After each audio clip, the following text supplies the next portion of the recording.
there's been something weighing on my mind heavily, and I'm even like,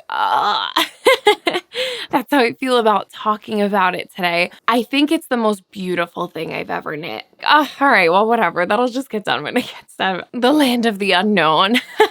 So I said, let's be sensible and block this thing. I did my homework. I did my gauge swatch. I should just be able to cast on and go.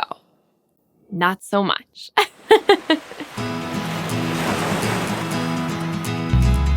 I'm Nora, and this is also known as Nora Knits.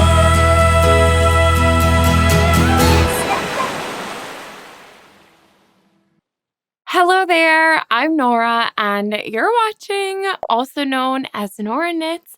Thank you so much for joining me for another podcast episode today. I am going to be chatting with you about a few WIPs, some you've seen before. One is a new cast on. I'll be giving just the final little shots of what I'm wearing today, as well as maybe talking about just a little bit of like getting reorganized over here with WIPs and things that have been in hibernation and just really chatting about it. So if you feel like that's something that you are interested in, I definitely appreciate you sticking around and hanging out with me today. And I think that without further ado, we should just go ahead and dive on in. Now, like I said, I did want to just quickly chat about what I'm wearing. This is the finished object that I had featured in last week's podcast episode, so I'm not going to go through all of the nitty-gritty of it all. However, it wasn't totally finished last week, so I did just want to give you the final update. This is the Clair vest by Mochi Knits, and I knit mine out of Nora Asaginu in the colorway 16. This yarn is a Japanese paper and French linen blend, and I am absolutely obsessed with the finished object. This garment is supposed to just be this sweet little vest, one of those trendy things that they just sort of like tie up or close up in the front, but you get to still see little slivers of skin underneath. And that is exactly what I have going on here. So I have added my buttons and I wound up using these buttons that I found on Amazon, and they're actually supposed to be the other way around, but I liked the way that the back side of them just blended in with the rest of the vest. And I used the Nora Asaginu to attach them because this is intended to just be worn as a top. I don't think I would ever actually wear it open. And because I'm not 100% sure that these are going to be the final buttons for this piece, I wound up actually just sewing them on, and in doing so, sewing the front two panels together so that it just stays shut. There's no worries. By doing that, I was also able to give myself a little bit of extra coverage that would make me ultimately more comfortable while wearing this piece, because I was actually able to create a little bit more contact between the front two pieces rather than them only being attached by like one button loop. I was kind of almost able to sew up anything behind the button, which in the end has given me way more of a like actual closing on the front. And I'm so happy with this. If you follow me on Instagram, you may have seen that I've been looking for buttons, and I had seen ones on a blazer at the thrift store that I was considering. But something about them, I don't know, I couldn't, I knew that they still weren't perfect. So I kind of figure, let me just put these ones on that I already bought, that I already have, and I will let these live on here until I find the perfect buttons. I'm also maybe going to be making the buttons. I've been experimenting with that, and that really hasn't made any progress since I spoke to you guys last week because it's been so humid here in Connecticut that the air dry clay has not done its air drying. So this will be an ongoing saga. I will definitely update you in the future as I make any changes or updates on this. For now, I just wanted to get buttons on and be able to at least wear this once while it's still warm enough to do so. It's definitely a very breezy, summery knit. And I've actually had this hanging up behind me since last week, just waiting to put the buttons on it. And honestly, having it hanging there all week, I've just been able to stare at it and love on it so much. And I think that this might be my favorite thing I've ever knit. I think it's the most beautiful thing I've ever knit.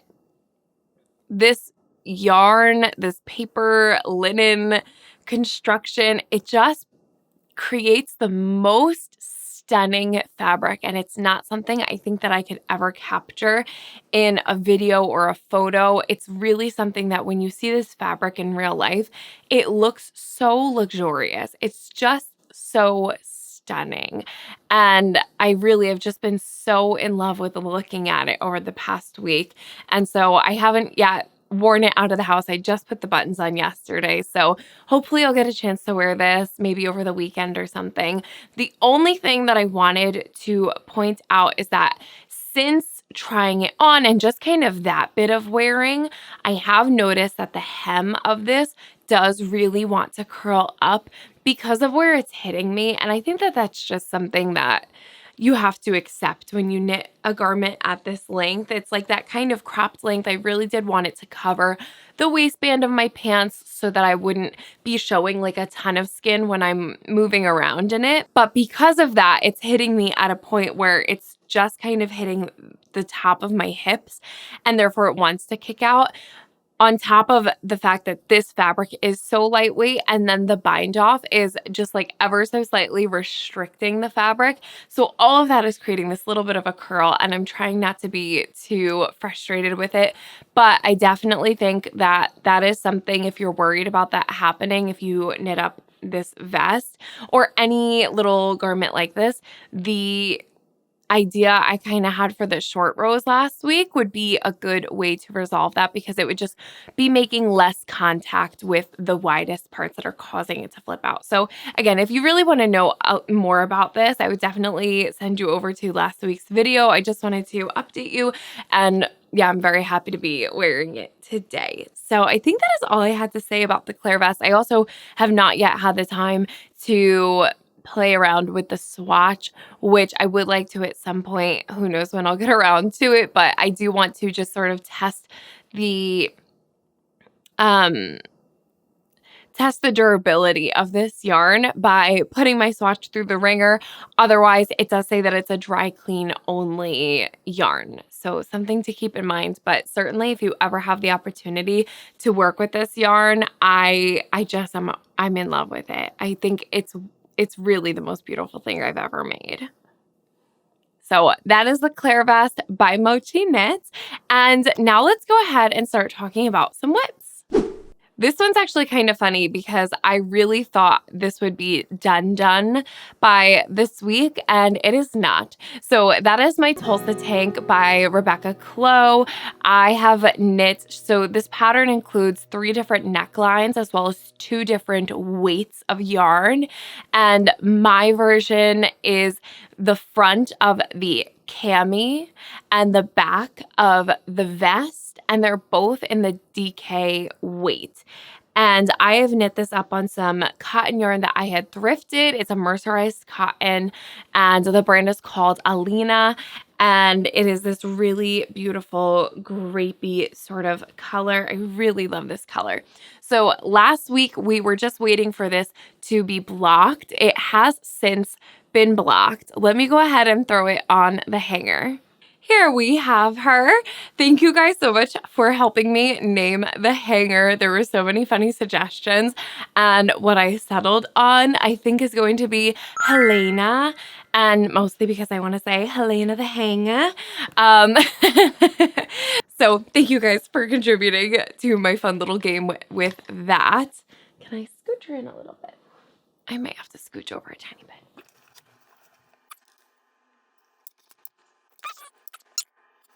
Okay, so this is my Tulsa tank.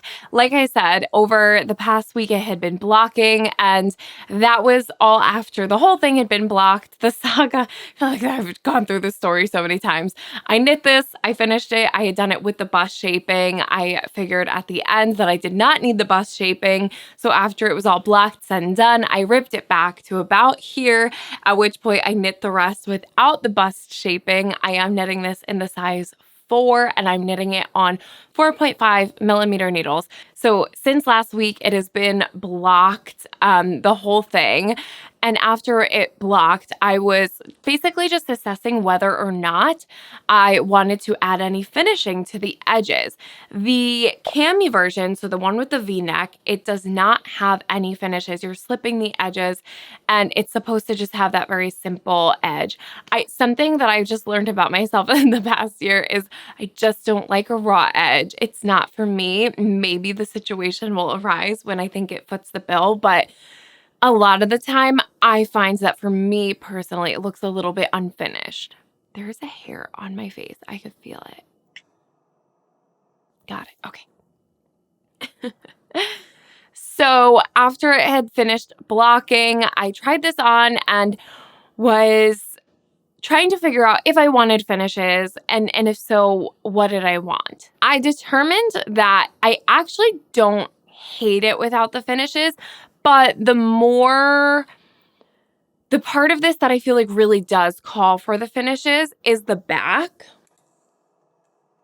which you could probably see here even. It just has this sort of squareness to it that really did look a little bit unresolved, which makes sense because that part of this pattern is intended to have some ribbing around the edges. So my first thought originally, what I've said I was going to do all along, was add the I-cord finishes that are featured on the Sailor Swift top by Veronica Lindbergh. And I went in and picked up the sleeve, the armhole for that application. And I got started on it. And the Sailor Swift top is knit up in fingering weight yarn. And so translating that technique into this, it just looked really wide, really bulky. It was going to add quite a bit of width to the straps on this, which I just didn't want or need. And so I ripped that out. I tried just a regular I-cord and still felt like that was looking really bulky. The thing with the Sailor Swift I-cord is that it's really flat. And I couldn't figure out the technique without the amount of stitches that Veronica Lindbergh uses in that pattern. So I had played around. I tried a few different things and it just wasn't working. And then I remembered the I-cord finish that I had done on this Clair vest. And it's just this itty bitty, teeny tiny little resolve. I don't know that it's even technically an I-cord, but it is a really beautiful minimal finish. And so I thought I would give that a try on here. Is this the side I did it on? No, it's this side. Okay.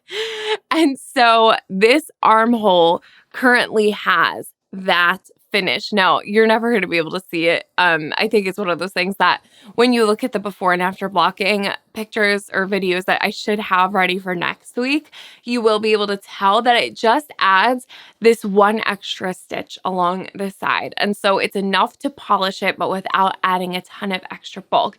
Because really, when you think about it, those straps, they're already a wider set strap, which I liked about it. I really wanted something bra friendly.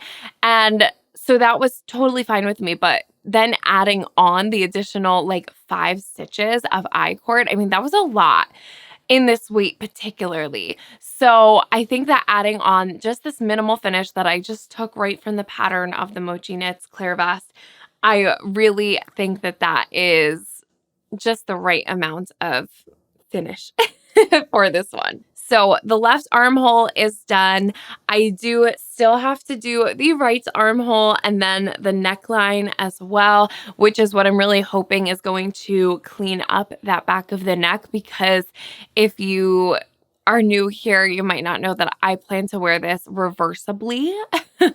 So I would really love to have the option of both the high neck as well as the V-neck. And in pre-blocking, it's working out beautifully. It's just, you could just see this awkward little corner on the high neck side. So I'm really excited to get that done. It's just one of those things that the longer this has been on the needles, which by the way, it's been on the needles for 39 days now, the longer it's been on the needles, the sort of the less excitement I'm having for it. I think just because it was intended to be a quick knit, and it's been just so dragged out from the blocking and ripping out. And that's good that I'm taking the time to make this everything that I want it to be.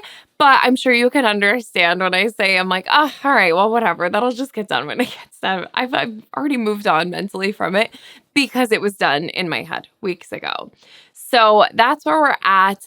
My goal is to take a day to do the other armhole, take a day to do the neck. And then the final thing that I have to just look at once all of that is done is I'd like to try this on one more time. I think that the length of this in blocking may have grown a little bit more than I was anticipating, which I was erring on the side of it being too long because I did figure I could always just fold up the hem and get it exactly the length that I want. So that'll be the very last thing that I do after I've done all of the I-cord on the neck and the armholes. And maybe even after I've worn it a couple times with jeans, just to see really how long I want it or need it, and see if it would be worth it to fold up the hem. But I'm still really happy with where this is going. I think this is the frustrating thing too. It's one of the least exciting projects, or one of the projects I'm the least excited about. And yet it's probably the most practical and wearable, and probably will be the most worn of all the things that I have on the needles right now. So I should get over myself and get more excited about it. But that's okay. So that is my Tulsa tank by Rebecca Clow. Like I said, it's been on the needles for 39 days.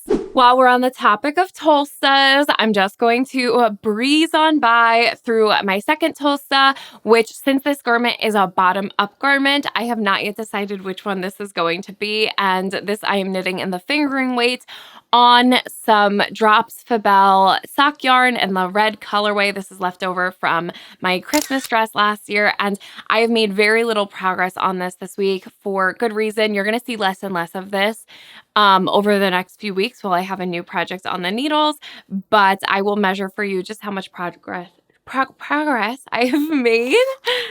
About a half an inch got done over the past week. So let me move the progress keeper and let you know that this guy has been on the needles for 32 days.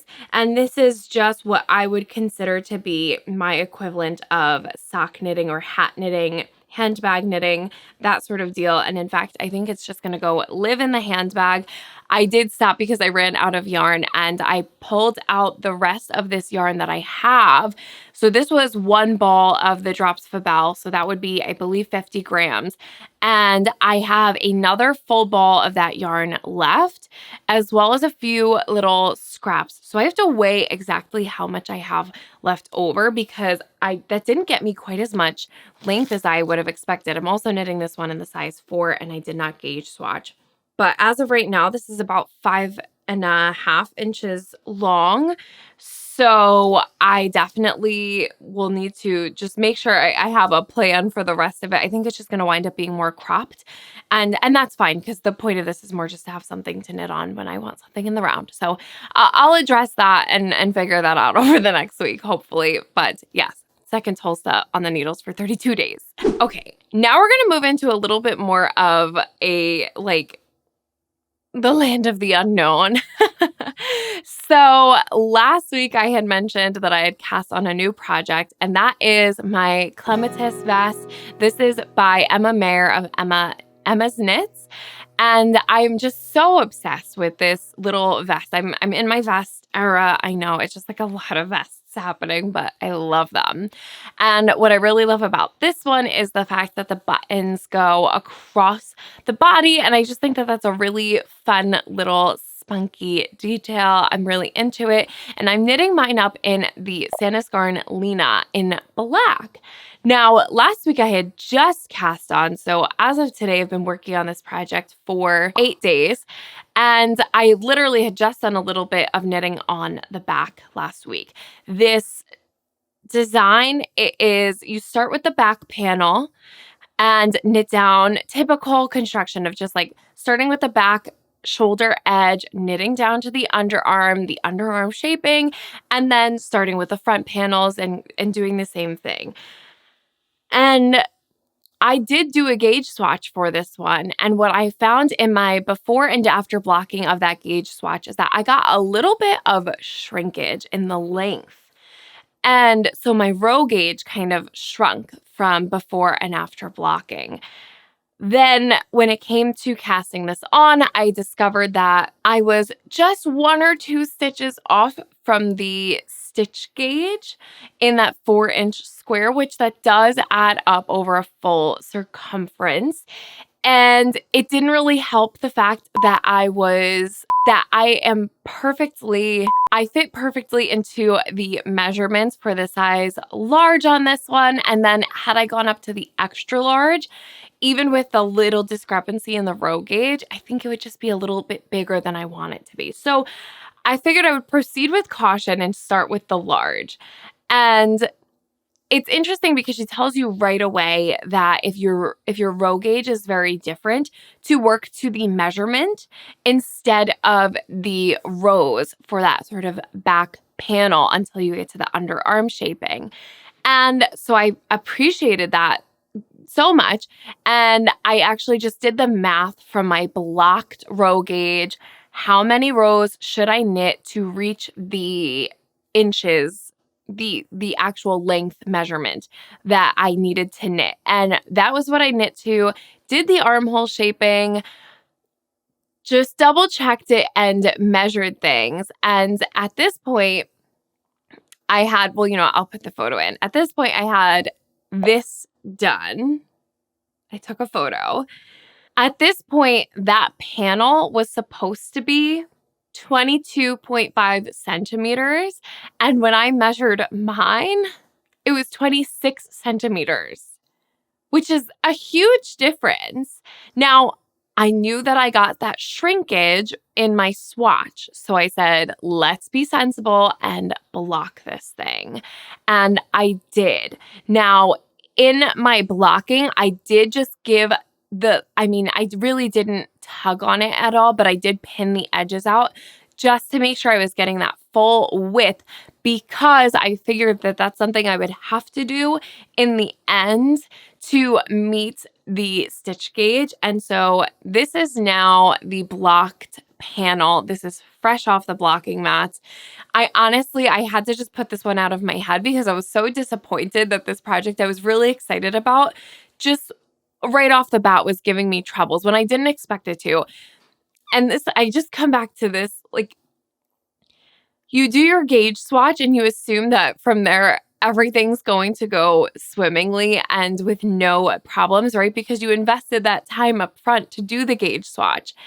And then things just still don't work out. And honestly, I was so frustrated by that. I was just really like a little bit of a pin in my sail. Is that the phrase? A little hole in my sail? I'm not actually sure what the phrase is. But it let the wind out of my sail a little bit because I was so eager and so excited to cast this on. And I was so proud of myself for doing all of the right things in swatching and blocking and measuring and that it still just wasn't looking right. But I am glad that I took the time to block this. So essentially, I blocked it just that day I was having the issue, threw it on the blocking mat, and did not look at it again until today. So here we are looking at this for the very first time. And I need to take a few measurements to see what all changed, stayed the same. In a perfect world, I'm going to measure this right now, and it's going to be that 22.5 centimeters tall. I also went ahead and measured the armhole depth for this vest. And if I'm not mistaken, this is about 22 centimeters tall from the underarm to the shoulder. And so I think too, I really don't want this to be any more than 22.5 centimeters from shoulder to underarm. So, all right, let me measure this and let's see what we have going on. So fascinating. It now measures 23 centimeters. And I just said out loud that I don't want it to be any more than 22.5 centimeters long. And I think that after I film today, I will go back and remeasure this and just confirm that that was accurate. Because this armhole is really a pretty perfect armhole, if not a smidge too deep.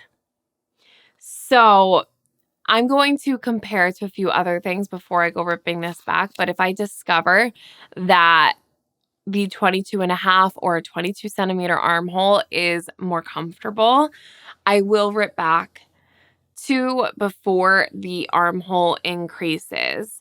And I will just rip back an additional centimeter, half a centimeter, whatever it may be. I just find that very fascinating. You let me know. So this is, like I said, the Sanascarnlina. Is this common of this fiber to get that shrinkage? Because again, before blocking, this was measuring from top to bottom 26 centimeters, and now it's measuring 23 centimeters. And I just think that that's absolutely wild that it's shrinking. And so it causes this pause for me where I feel like I can't trust it as I'm looking at it or trying it on. And I really have to make sure that all of my gauge information is accurate and all of my math around the gauge information is accurate. And it's possible this will just be one of those things that will be do a step, block it, make sure it's right, which is frustrating. It prolongs the process, but I'm really not interested in getting through a whole garment that I don't love in the end. I want to love this so much because I think I will. I also am curious, maybe if it is just that half a centimeter, would it be possible, would it be worth it to just go back and unpick a few rows from the cast on edge? Is that sensible? Because if I have to undo from the increases, that means ripping out all of this to about here, plus that additional centimeter, and then reknitting all of this. So wouldn't it be so much easier to just sort of knock off the first centimeter of the back because there's nothing going on the top there? Interesting. I also want to measure the width of this at this widest point, because if this is measuring less than the width it's supposed to be, then I know we just have to even start over and go for the extra large. So let's check that out. All right, right now this is measuring 53 centimeters wide, whereas before blocking, it was 48 centimeters wide. What a huge difference. That is absolutely crazy. And that's also one of those things that in your little 4x4-inch swatch, that amount of shrinkage and growth is just never going to translate the way that it does in a full garment. Now, I'm going to go ahead and just measure my bust really quick in what I have on right now. So I'm coming in around a comfortable 107 centimeters or so, which means that if this is measuring 53 right now, then we're pretty close to that measurement. And I'll have to just read ahead really quick to see if we'll be casting on any stitches under, but it sounds like that might be just right. And again, I did not stretch this at all. I just really made sure that all of my edges were it all just sat kind of like taut and not nice, but not stretched out at all. So I think that this is promising for the size. That's good news, at least. So yes, that's what's going on with the Clematis vest. After I film today, I will go ahead and measure not only this armhole depth, shoulder to underarm. I will also go ahead and measure a couple other tops that I have to find what's going to be the best measurement. And then I will take the road that I need to remedy this and get this going, because I'm really excited to actually start the construction of the front. And that was the other thing, is that I really didn't want to have to make too many adjustments, because I am not 100% comfortable making any adjustments to the whole neckline and creases and stuff, because the way it goes across the diagonal. So I just want to do my best to get this right. But I'm glad that she includes those measurements in there. She does give you that wiggle room if you have the same issue that I do, that your row gauge is just wacky. And yes, I will also take another measurement and double check my gauge in that 4x4 inch on this panel, so that I have a more accurate representation of the gauge that I could use to do any math I need to do from here on out. So that is the Clematis vest. I'm really sad that there isn't more going on with this just yet, but hopefully by next week, all of that will be addressed and we will be moving on to the front panel of this one. I'm so excited to do so.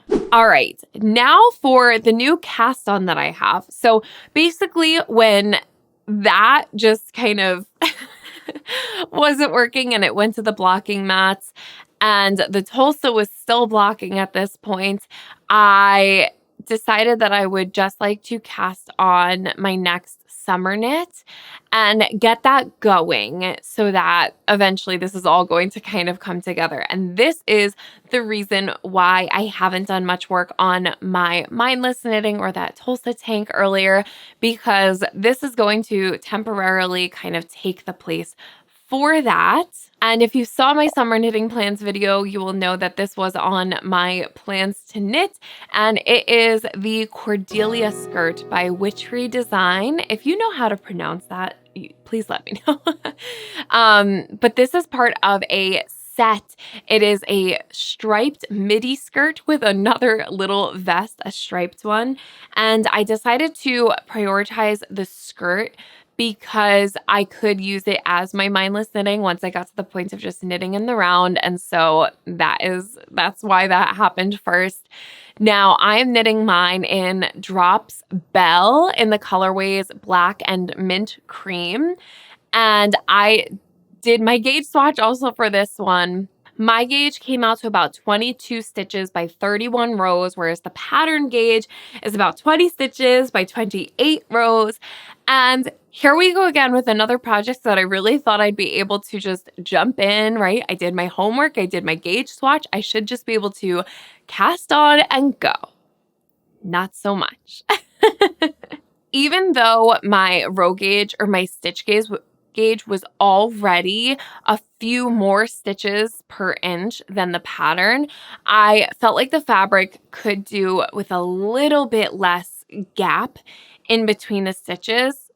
It also, just kind of made sense because the Clematis vest is on 4mm needles, and this is also supposed to be on 4mm needles, and I only have one pair of 4mm needles, so I cast on the 3.75mm needles, and felt comfortable just kind of guesstimating that would obviously make things a little bit smaller even still. Now, according to the sizing on this one and my hip circumference, I should be knitting the size medium. However, according to my gauge and the way I'd like this to fit, I basically calculated how many I took my stitch gauge and determined, based on my hip circumference, how many stitches would I need to go around my hips in order for this to fit properly. And then I would just find the closest number to that in the sizing and cast on that size. Well, when I did that, I was basically then going to be knitting the largest size. So I went from the medium to the 3XL, and that just didn't seem right.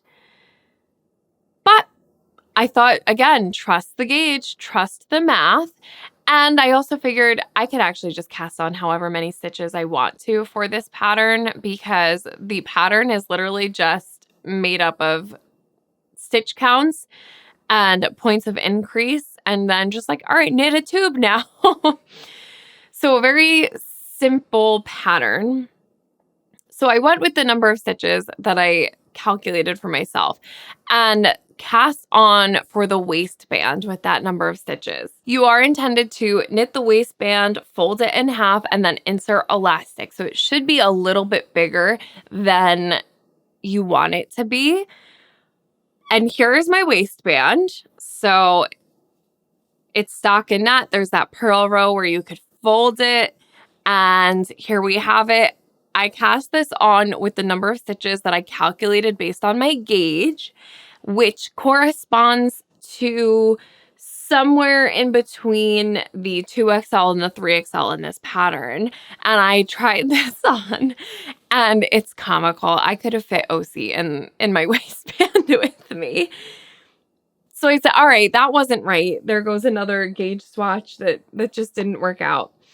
And at that point, I decided to instead, I actually wound up doing a bunch of math, and I figured, all right, if my gauge is a little bit smaller than I thought, this is how many stitches I would need at the waist, at the hips, and then at the point in between. Found those numbers.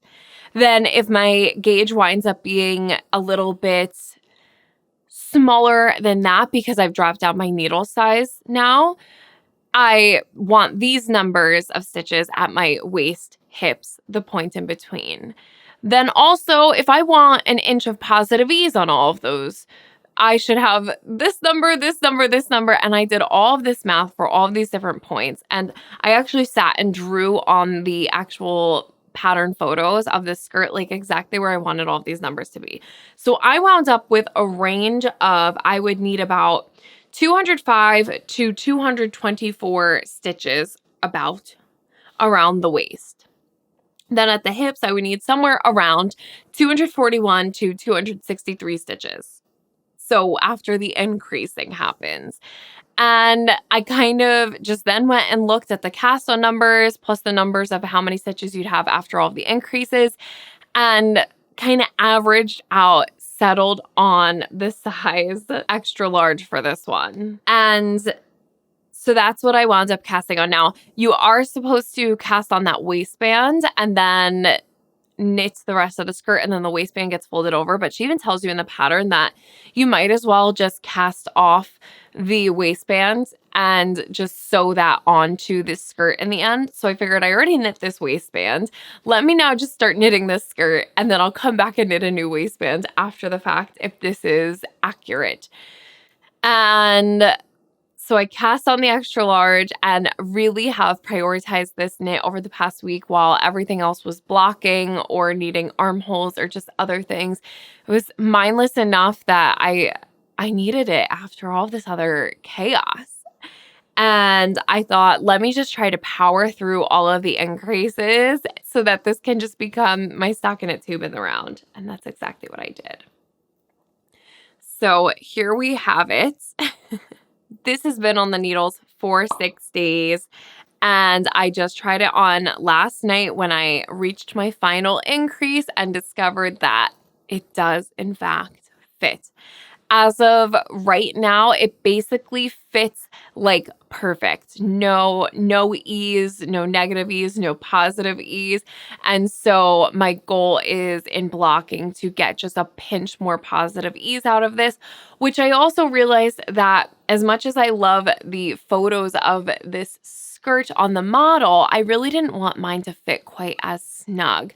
And so that's part of why I had an issue kind of just picking the size anyway. But so far, I'm so happy with the way that this is looking. I think that this mint cream color is the perfect sort of antique white, I would consider it. It's that just kind of slightly dirty white color that's not a cream. And in fact, you know, I'll stand up because I'm wearing my linen pants today. That is part of my summer capsule work wardrobe.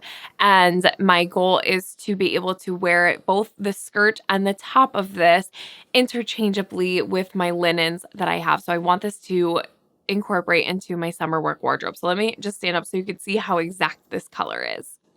I think it's just the littlest bit more yellow than my pants are, but I think it's a good match for, choosing colors online and just trying to get it to match. So yes, this has now become my mindless knitting. I'm really happy to have it. I feel like I haven't had anything just super mindless in a while. Everything's been, I don't know. I feel like everything has just required a lot of thought on my hand. And I'm excited to finally have something that I'm just knitting in the round. So it's knitting up really quickly too. I am knitting this, like I said, in 3.75 millimeter needles. It's the Drop Spell, which is that exact makeup of the Sandisker and Lena. The whole point was to kind of be able to compare and contrast them. And so I'm working on doing that as well. Honestly, at this point, I might even just save that video to put out next spring, summer, but we will see. Something cool about this pattern that I actually hadn't noticed in the photos is in the black stripes. So what are the blue stripes in the pattern photos? There's actually this little pearl bump detail that I think just gives this the most beautiful texture and that little bit extra visual interest that I love. And I'm just so excited to see this come together. I'm really loving stripes this year too. So that's what this is. This is the Cordelia skirt, which redesign. It will eventually have a matching vest. I'm hoping that the Clematis vest will fly off the needles once we get that all situated. And then once that is done, I can cast on the Cordelia vest to go with this skirt and then interchange with everything else. I also would love to wear the Clematis vest with this skirt. I just want everything to be interchangeable. So I'm so excited that this is working out because it feels like nothing else is. Anyway, so yes, that's the new cast on. Very excited about it. It's the Cordelia skirt by Witchery Design. Also, like I just touched on it a little bit. I was a little disappointed by the pattern when I read it. I don't know what I expected. It is pretty much a stockinette tube, but it costs the same as the top pattern. And then when you see, it's like a 5-page pattern, but there's like 1 or 2 pages of instructions and the rest are just kind of photos. And it's very simple. It's very simple. And so I would have thought maybe for the price of the pattern and the simplicity of the skirt, maybe there would be, a little bit more advice on row gauge or choosing a size or adjusting, just to kind of justify it, beef up the pattern a little bit. And there's not, and that's okay. So it's a nice, simple, just formula for a tube skirt, increasing in the right way so that, the back has a little bit more fabric than the front. And so that's good. I'm hoping that I'm more impressed by the top pattern. Let's just say that. Anyway, I also need to grab some progress keepers. I feel like I'm officially at a point where I have more WIPS than I have progress keepers. So I will try to track one down and throw it onto here. But yeah, I'll move past that now. It's also already spilling out of the bag that I've put it in. This is a bucket bag that I had thrifted not too long ago. I love this little leather bag. It's such a nice, it actually has like a little canvas top that you could just drawstring and carry it around. And it's not an actual progress bag. It's a purse. But I found it at the thrift store for a few bucks and it makes the perfect project bag, but it's definitely outgrowing it. So I think I'll have to do a little shuffling to get everything in the appropriate size bag. All right. Now, those are the WIPs that I've been working on. I did just want to get a little bit more organized today because there's been something weighing on my mind heavily and I'm even like, that's how I feel about talking about it today. But let's talk about it. That is my Florence tank by Starry Nordland. There truly is no good way to hold this up and show it off on camera. But if you are new here, you may have never even seen this before. I cast this tank top on 115 days ago today. And this was part of my Stash Bust spring plans. So I was knitting this up on on some thrifted yarn that I had. It is Cashmerino, Verde Musco, DK. We figured out, I think it was a Color Mart yarn, if I'm not mistaken, after what we had figured out. And this is a bottom up all over lace vest that I really had a hard time with. So if you don't know, I've been knitting for about a year and a half now, and I have really done my best to knit a wide variety of things. I've really wanted to expand my techniques and just learn as much as I could in as little time as possible. And lace is the one thing that every time I've tried it, it's given me a hard time. I love texture. I love cables. I love anything texture. But lace, I just struggle with. So being that this is bottom up, I finally found my groove in the bottom portion of this and was so proud of myself for doing so.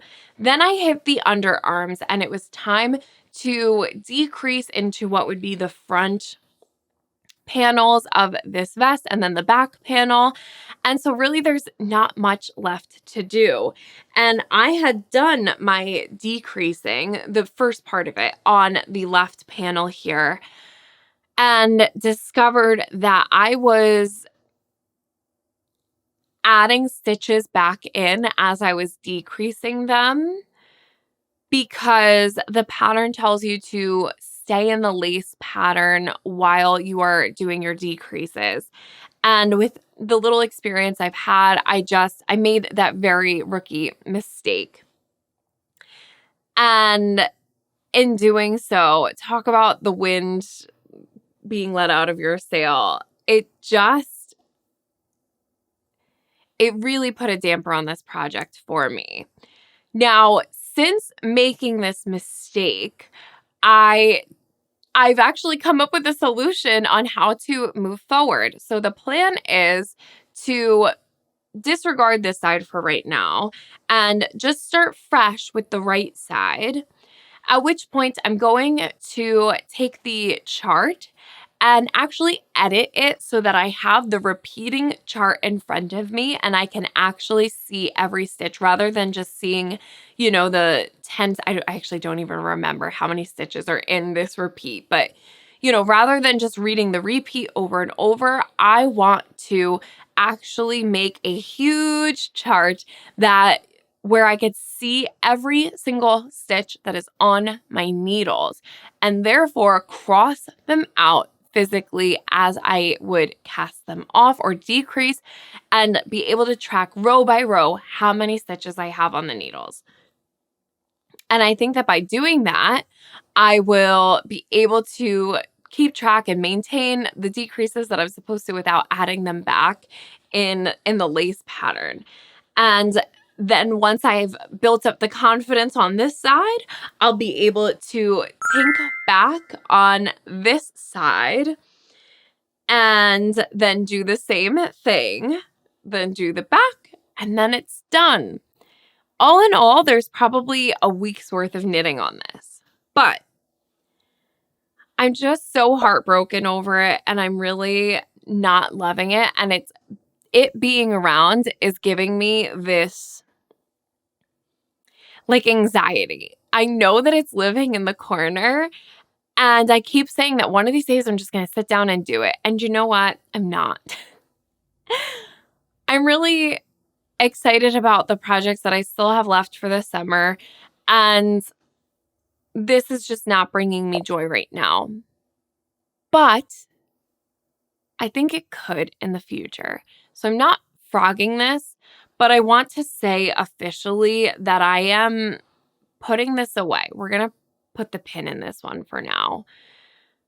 We will see. Perhaps there will be a day where I'm just suddenly overcome with ambition and desire to work on this. Maybe not. For now, I'm going to say that I am wiping it off my WIPS list, and I will revisit it next spring, summer, and decide then what I really want to do with it. I feel like I've put too much work into it to just frog it. And considering, like I said, there's not much left to be done. So I think that this is one of those things I still need to just clear it out of my thoughts and out of my head. So I'm going to remove this from my WIP list at day 115 and plan to revisit it next year. If I revisit it sooner, then great. If not, no big deal.